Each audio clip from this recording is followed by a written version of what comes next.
हमेशा हमें कन्फ्यूज़न होता है कि रिफ्रैक्शन में आखिर लाइट जो है वो बेंड क्यों होता है।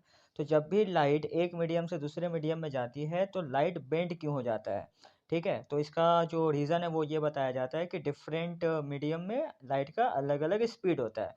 बिल्कुल, यही है, लेकिन फिर भी समझ में नहीं आता क्योंकि हमें लगता है कि जब लाइट एयर से मान लीजिए वाटर में जा रहा है तो लाइट की स्पीड घट जाएगी।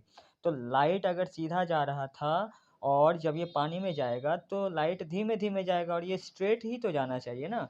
धीमे होने से लाइट का स्पीड वो मुड़ेगी क्यों?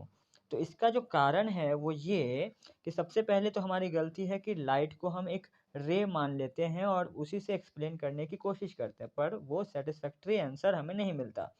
यहाँ पर आपको याद रखना है कि लाइट जो है वो एक वेव है और वेव जो होता है हम उसे एक एक्सटेंडेड ऑब्जेक्ट की तरह मानेंगे।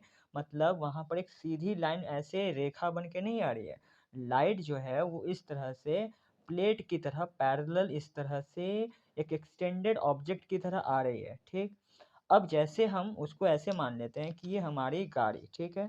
अब अगर एक एंगल पर आएगी, है ना? एक एंगल से आ रही है ऐसे। तो होगा क्या, जैसे ही ये इस इंटरफ़ेस के ऊपर आएगा, तो ये वाला जो चक्का है, ये वाटर में पहले जाने की कोशिश करेगा और ये जो चक्का है, ये अभी भी हवा में है। तो ये इस तरह से आप इसको ऐसे पैरेलल मानो, ठीक है? इस तरह से।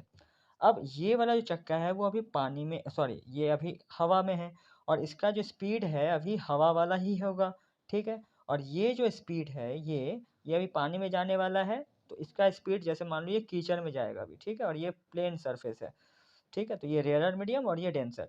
तो जैसे ही ये कीचड़ में जाएगा, लाइट के हिसाब से वो वाटर में जाएगा, तो इसका जो स्पीड है वो धीमा हो जाएगा।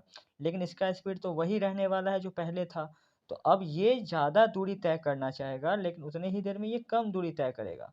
तो मान लीजिए ये इतना दूरी तय किया और ये इतना, तो यहाँ पर दोनों का जो स्ट्रेट लाइन होगा, वो इस तरह से ही मुड़ना पड़ेगा, तब जाकर के वो यहाँ पर आएगा, ठीक है? जैसे यहाँ से समझते हैं कि ये यहाँ का स्पीड कम, यहाँ का स्पीड अभी भी ज़्यादा, तो उतने ही टाइम में वो यहाँ से यहाँ ट्रैवल करेगा, उतने देर में ये यहाँ से यहाँ ट्रैवल करेगा। अब ये स्ट्रेट लाइन तो हमको ऐसे स्ट्रेट रखना होगा ना, तो इस पॉइंट को और इस पॉइंट को जब मिलाएँगे तो एक तरह से ये क्या हो गया, यहाँ पर आपको दिख रहा है कि ये लाइट ऐसे आ रही थी और ये ऐसे बेंड हो जाता है। ठीक है? होप आपको ये वीडियो समझ में आया होगा।